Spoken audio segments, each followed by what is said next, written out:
The strange writing on this clay brick is known as cuneiform. Now, this script was used for hundreds of years in ancient Mesopotamia, which is regarded as the cradle of human civilization. Many monuments and tablets unearthed in Mesopotamia had this strange writing on them, but no one knew what it meant. Well, all that changed here in Iran at this mountain known as Mount Behistun, which stood alongside the ancient Silk Road.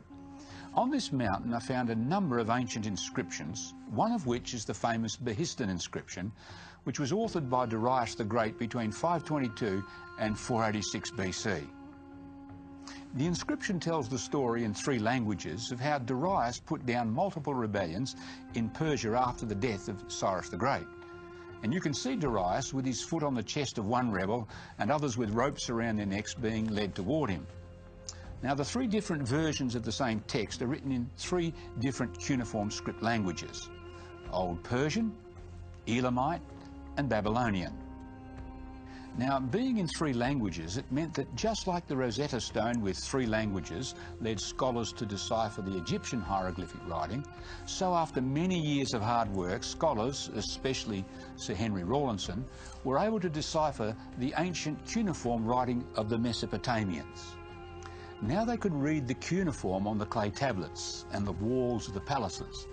And as a result, we can now understand much of the history, the culture and religion of the peoples of Mesopotamia, such as the Sumerians, the Assyrians, the Babylonians and the Persians. And as with the deciphering of the Egyptian hieroglyphs, it also demonstrated that the history depicted in the Bible was accurate and not a bunch of fairy tales, myths or legends. For example, this piece of real brick from ancient Babylon has the name of King Nebuchadnezzar of Babylon on it, a man who's mentioned numerous times in the Bible. Then there's this black obelisk of King Shalmaneser III of Assyria. Now you'll notice on one of the panels this man bowing down to the king.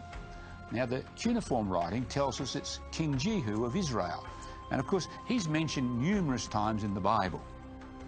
Also mentioned is a king of Assyria, known as Sargon, who captured the city of Ashdod. However, for a long time, critics of the Bible said this was a myth, a Bible blunder, because they knew of no such king in Assyria. But after deciphering the cuneiform script, one of the first names scholars read on these clay tablets was that of Sargon II. And not only that, but when archaeologists excavated the ancient city of Ashdod in Israel, they discovered the fragments of a stele of Sargon II. Little wonder, you see, that the great archaeologist W.F. Albright said this about the Bible: "In the centre of history stands the Bible. Thanks to modern research, that's archaeology, we can now recognise its substantial historicity, meaning its historical accuracy. To sum it up," he said, "we can now treat the Bible from beginning to end as an authentic document of religious history." In other words, this is not a book of myths, of legends and fairy tales.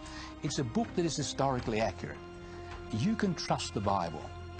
Now, if you want to discover more of the mysteries archaeologists have unearthed, go to our website where you can learn more in our free Digging Up the Past course.